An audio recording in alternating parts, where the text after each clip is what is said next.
Next session looks at emerging economies.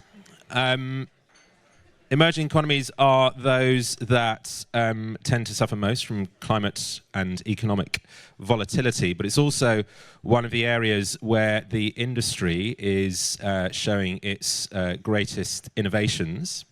And so to talk us through those and how we can unlock opportunities for the industry, please welcome to the stage Emmanuel Balogun, the Associate Director of Africa Practice, and our panel. Thank you.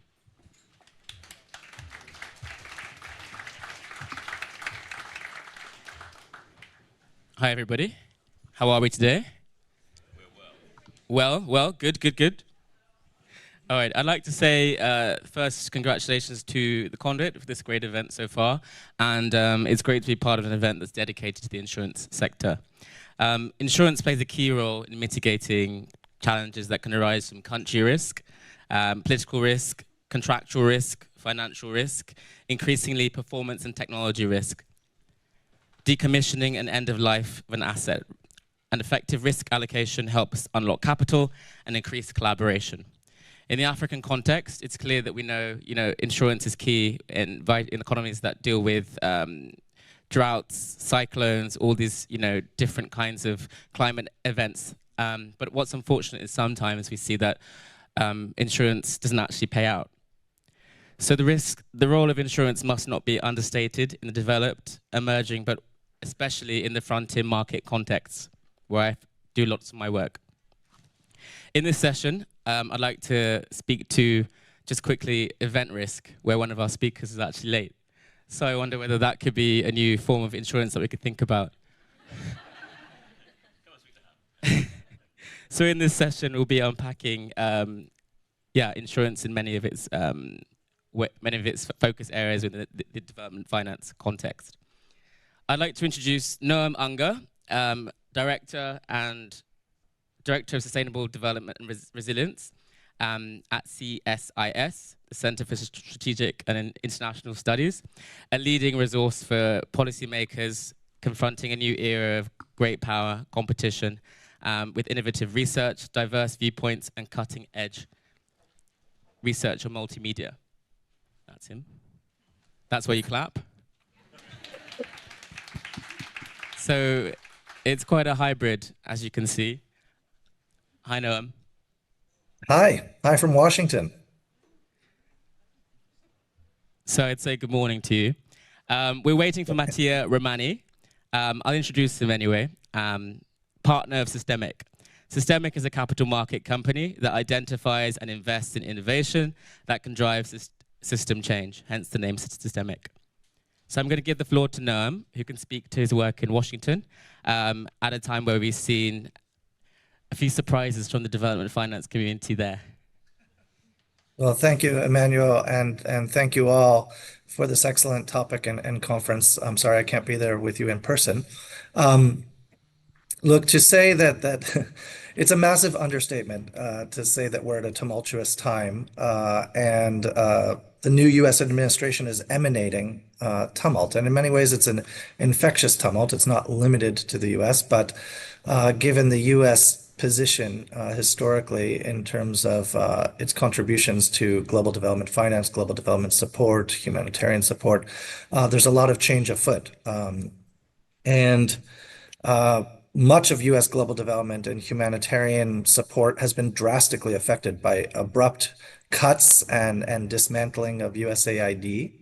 And the short story of that is that in many ways, we in the US are throwing way too much baby out with the bathwater or cutting off our nose to spite our face. You can pick your metaphor. I used the latter when I was testifying on these issues in terms of foreign aid effectiveness in front of Congress just 2 weeks ago. But it's also important to recognize that there are antecedents to the current moment that have been brewing for a long time with regard to foreign aid effectiveness. And there's been a growing recognition that we need to tap private sector and market forces much more effectively to achieve the SDGs, to achieve development and humanitarian goals and climate-related goals. And so in the interest of country resilience and developing country resilience in particular for this conversation, we've been needing to develop and have been striving to develop better approaches to working across public and private sector forces.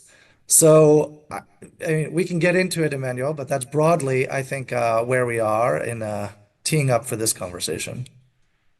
Thank you so much. So how does the agenda move forward in the context of emerging resilience economies? Yeah, I mean, this concept of an emerging resilience economy is important because the ideas that we can talk about here, it's important to think about, are not actually reactive to the current moment that's sort of driven by change in Washington. And in many ways, they may be quite fit for it. So, we can lament what's happening in many ways in terms of foreign aid cuts and drastic reforms. But there are many ways that we've been, envisioning reform. And in some ways, maybe there's a ray of hope when we think about some of the ways that insurance can play a role. So there's this concept of an emerging resilience economy.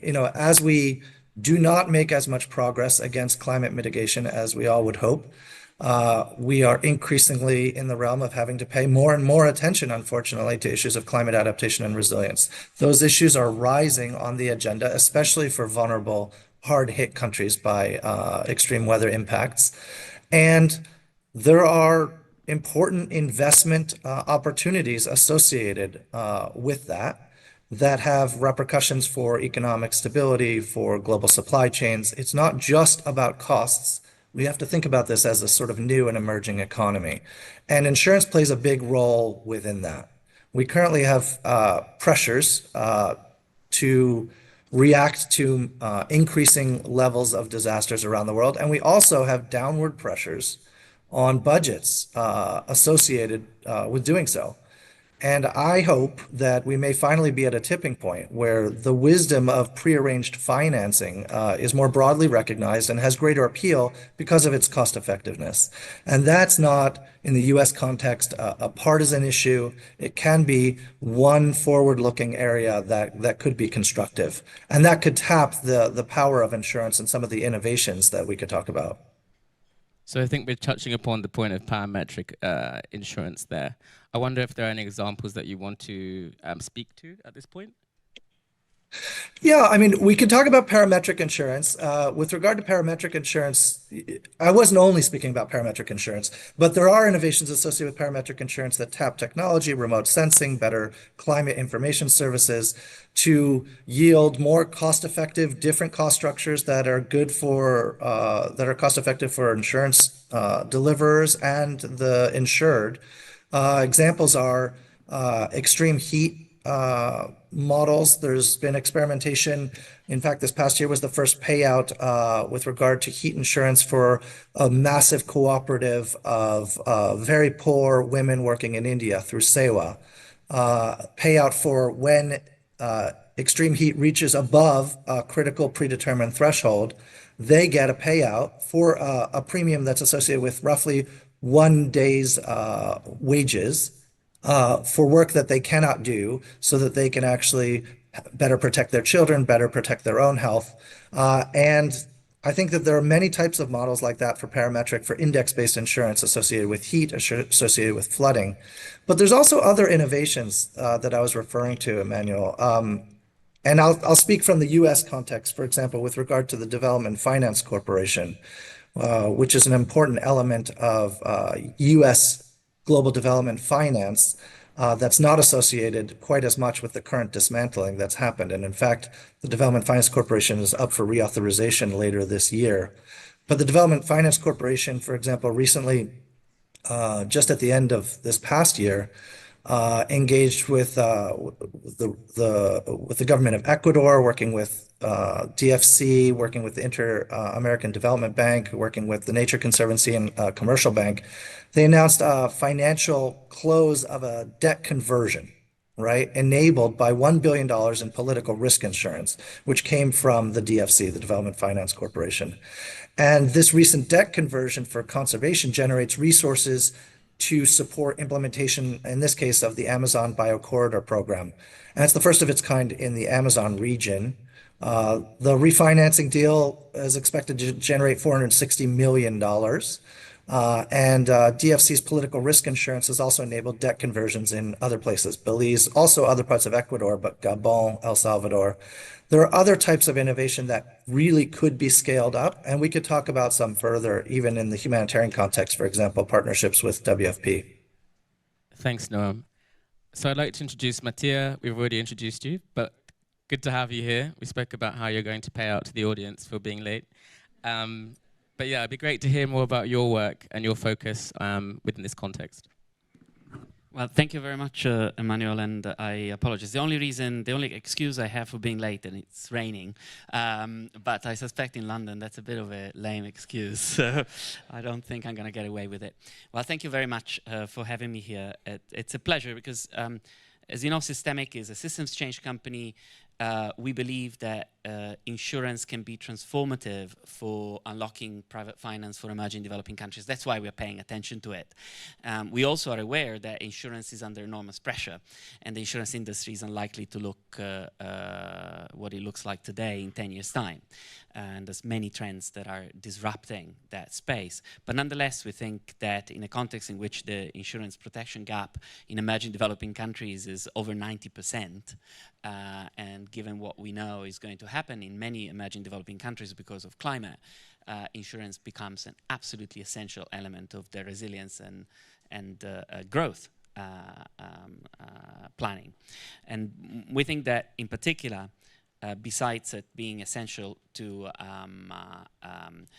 amortize the impact of climate in terms of the losses of the assets in emerging developing countries, it's more interesting perhaps to look at how we can enhance and incentivize private sector investment. And that's really the focus that we have. And we think that there are at least 4 good reasons to think, and we have evidence that are 4 good reasons why insurance can really unlock private investment. First, and most obviously, is we know that all countries that have higher insurance tend to attract a lot more private sector investment. Why? Because private sector feels they're more protected. They have tools to de-risk their investments. So that's an obvious one, but the evidence is overwhelming. And the World Bank has done some interesting work on this, showing that this is increasingly the case, as in private sector investors are much more careful about investing in countries where their insurance is accessible now than years ago. So that's becoming more and more true. The second thing is that we have plenty of evidence that the credit worthiness of countries can benefit significantly from insurance. And there's plenty of examples. The most recent one is the Debt for Nature swap in Gabon with sort of a credit enhancement thanks to political risk insurance, brought those bonds to investable grade and well above the sovereign investing grade. So, and we have plenty of examples of this. I used to be at the European Bank for Reconstruction and Development, and EBRD did a number of deals, most famously the hospitals in Turkey deal that enhances, thanks to political risk insurance and some other elements of insurance, particularly on cash payments, enhances the credit worthiness of the investment well above the sovereign. So that's a second way. A third way, which I think is quite interesting, is how insurance can work with MDBs. So we are in the middle of a big debate on how to make more of existing capital of MDBs. I suspect this debate will become even more fierce in the coming months as capital increases will become difficult given the political crosswinds. And so we have to find all possible ways of enhancing the value, the capital, the potential of the capital of MDBs, and insurance can do just that. I think the most striking example is the work that the Inter-American Development Bank is doing on risk transfer for their balance sheet. So they've managed to risk transfer about $300 million of their exposure on the balance sheet, which means that those $300 million on their balance sheet can be used with the leverage of the Inter-American Development Bank to invest in emerging developing countries. So the insurance here plays not at the project level, but at the portfolio level of the MDBs, which I think is a very interesting model that I'm sure we're going to see replicated together with some other interesting models for increasing the power of MDBs to deploy their capital. And fourth and last, if you turn it around, what we are discovering is that blended finance works really well with insurance. And why? Because if you use concessional capital, for example, as it happened with extreme heat income insurance in India recently, if you use it to subsidize the premium for customers, actually the mobilization that you achieve, the leverage you achieve with your concessional capital is extremely, extremely high. So blended finance players are looking more and more at using blended finance not as traditionally done, which is to reduce the cost of capital for investments, but by acting on insurance premium. And this de-risks at a much larger scale and allows for a much better return, if you want, on investments on your blended finance dollar. And if you think about these 4 examples I just gave, I think linking a little bit to what Noah was saying, all of these are actually quite resilient to the political crosswinds that are blowing through the space. In the spirit, they offer commercial opportunities for insurance companies. They're about leveraging existing capital better, and they are about making sort of getting more money for your buck when you invest a concessional dollar of money. So I think the space can navigate this period particularly effectively. Let me stop here. Thank you. No, I appreciate all those examples that you just shared. I wonder whether you could just touch upon the 10 super levers that Systemic has, I guess, shared to catalyze finance in climate vulnerable countries. Yeah, with pleasure. So the work of Systemic on leveraging private finance goes back to a few years ago. We've been working very closely with the independent high-level expert group. And this is Nick Stern, Vera Songwe, and Mahat Bhattacharya's group on the climate finance framework. And more recently, we've been working closely supporting the great work of the Bridgetown Initiative. These 2 pieces of work have really shaped a little bit, we believe, thanks to the fantastic work of the Prime Minister of Barbados, of course, and the great work of the chairs of the Independent High-Level Expert Group. They really shaped this debate. And so these 10 levers, which really, and I think the paper has been circulated, you can find it on our website, lay out a little bit what are the most effective way at this point to ensure that in a moment in which we are going to need more private finance, that can be unlocked. And it looks at it both from the perspective of what governments and international organizations can do. So it looks at various elements of NDB reform, for example. It looks at what insurance can do, but also, and I think that's what makes it quite interesting, it looks at what the private sector can do differently. So, for example, one thing that I want to highlight of that, which I feel particularly strongly about, is data sharing.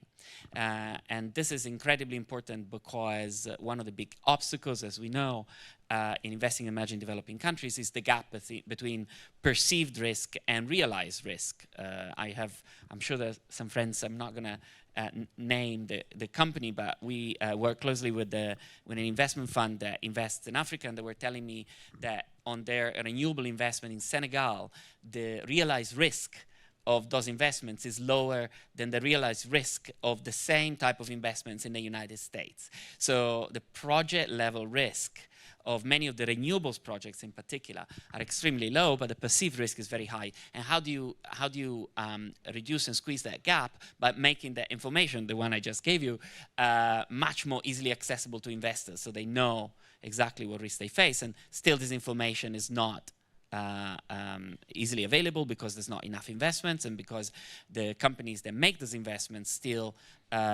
keep that information confidential. So there's a lot that the private sector can do, I think, in this particular area. There's other levels. I don't take you through all of them, but please take a look at the paper. I think it's quite an interesting. Thank you so much for that. I think I'm actually most interested in the lever that focuses on expanding local currency. But I won't go into that. I'll let Noam come in unless he has any comments on what was just said by Mattia.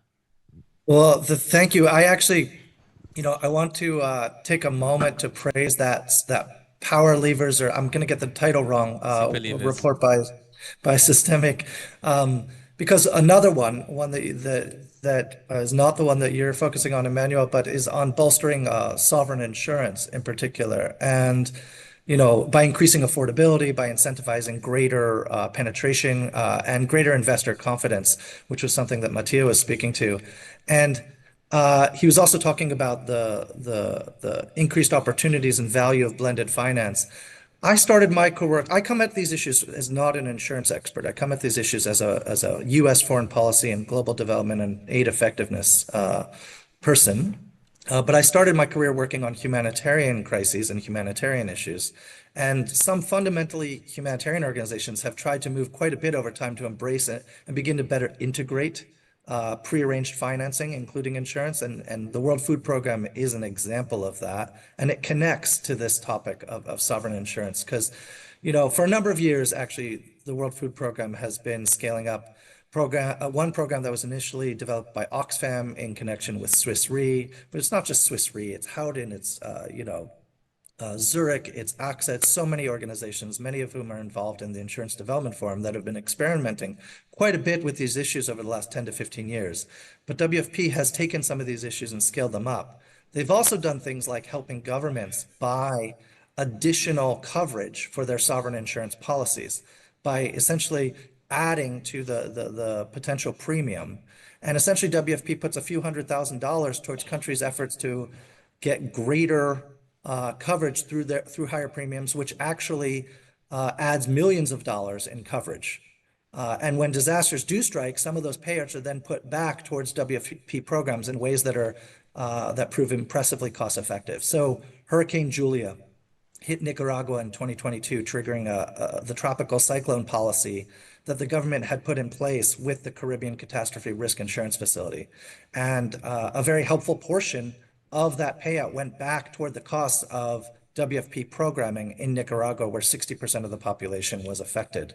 So I think it's also important to look at these mechanisms that have been developed over the last 10 to 15 years, especially multi-country risk pools that have been developed, like CRIF that I just mentioned, but also the African Risk Capacity, and see how we might be at a tipping point where we can actually do more on the preventive side, on the prearranged side, by arming greater, smarter, market-oriented and private sector-oriented support to some of these sort of macro and meso tools that have been developing. Thank you. So what do the next 10 years look like for insurance in the development context? Well, I think there'll be 2 or 3 really big opportunities in my view. The first one will be understanding how to crack the emerging markets. And this is a commercial opportunity, I think, for insurance companies. And it's not an easy one. There's issues of affordability. So in some instances, blended finance and working with NDBs will be the way to do it. And I quite like the idea of insurance companies starting by taking the risk off the book of an IDB or an IFC or an EBRD, because it gives them a little bit of understanding, and they start working on understanding sort of the more aggregate risk. And I mean, there's plenty of insurance companies that do fantastic work already in emerging developing countries. So I'm not saying that none of them understand the space. Of course, there's different degrees. But I think there'll be a really large opportunity there. That's the first one.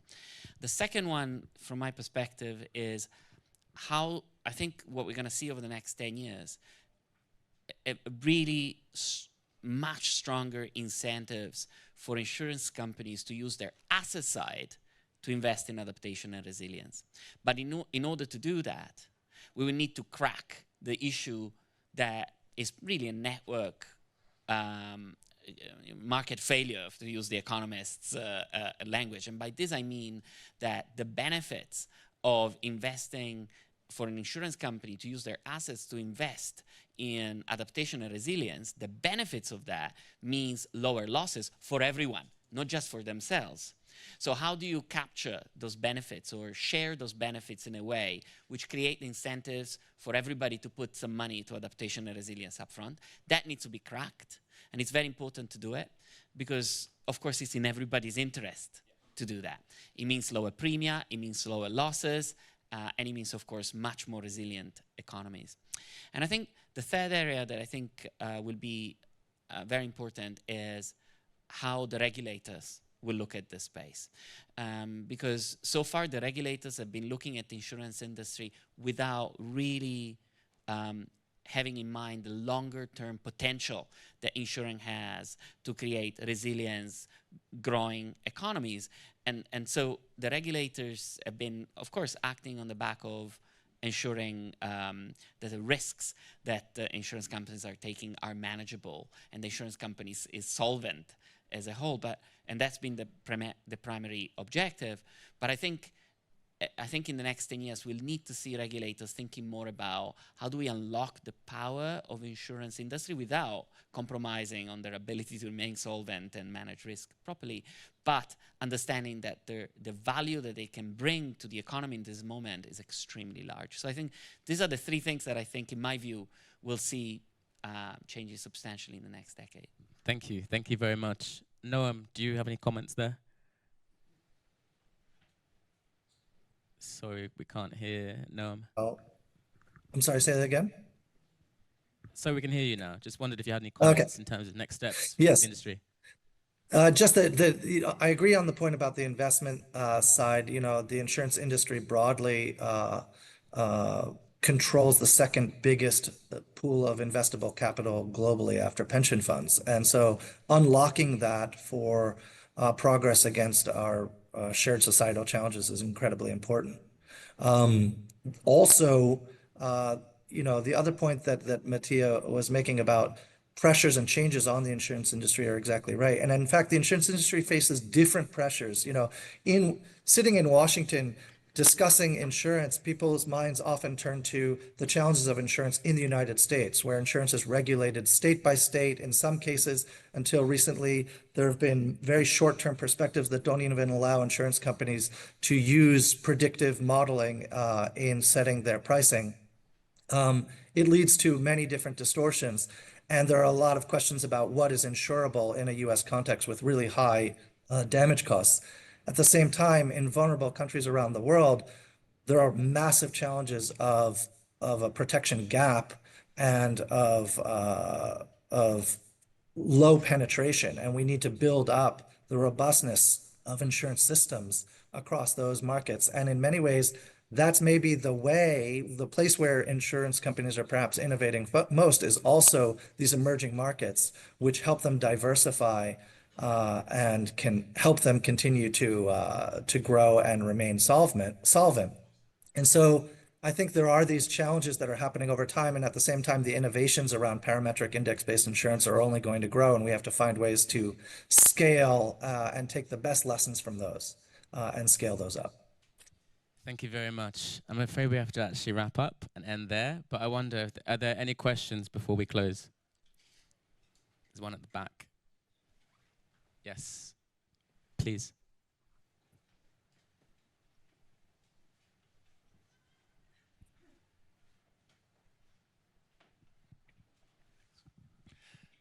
Hi, morning. Thank you. Fascinating discussion.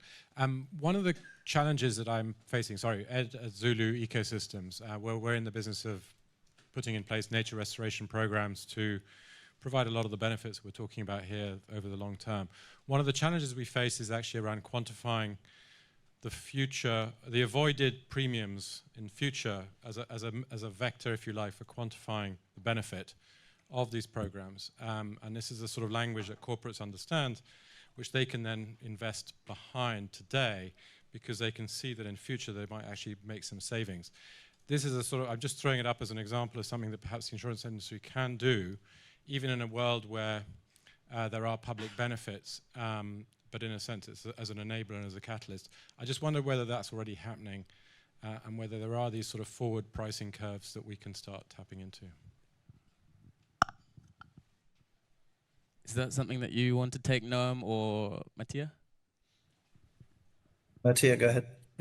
So the first answer is I don't know if there are forward curves that the insurance industry is using. I would be very surprised if they haven't. I suspect some people in the room will know if they are currently using projections on that. But I mean, we go back. It's a very good point. We go back to the problem we talked about earlier, which is I think it will be very hard for. So see So there's two types of investments for adaptation and resilience. There are investments where the benefits of investment are captured by a single agent. And then it's easy, right? Because if you do the investment, you're the only one that is going to capture the benefits of that investment. Then you can make a fairly good calculation of whether the reduction in premia you can expect are going to pay off for that additional expense. So for example, if you are a household and you say, okay, do I want to put some flood protection to my basement? You're likely to be the only one that will benefit from that flood protection if a flood occurs. And so you can make a calculation. Well, if I do it, I talk to the insurance. My insurance reduces my premium. You can make the calculation. It works. But the greatest majority of the very important resilience and adaptation investments are not of that kind. They're of the kind in which you put the infrastructure in place and the benefits are shared among many agents. And then the calculation becomes very difficult because it is the sum of the reduction of the premia that matters, but the benefits for that are diffused to all of those agents. So how do you coordinate that? It's a classic market failure. So I suspect it's going to be, and that's what I was pointing to earlier. I think that's really what we need to crack in the next decade from a regulatory perspective. Thank you so much, Mattia. Noam, appreciate your expert insights. I'm afraid we have to wrap up there, but do keep the conversation going with the speakers directly. Thank you.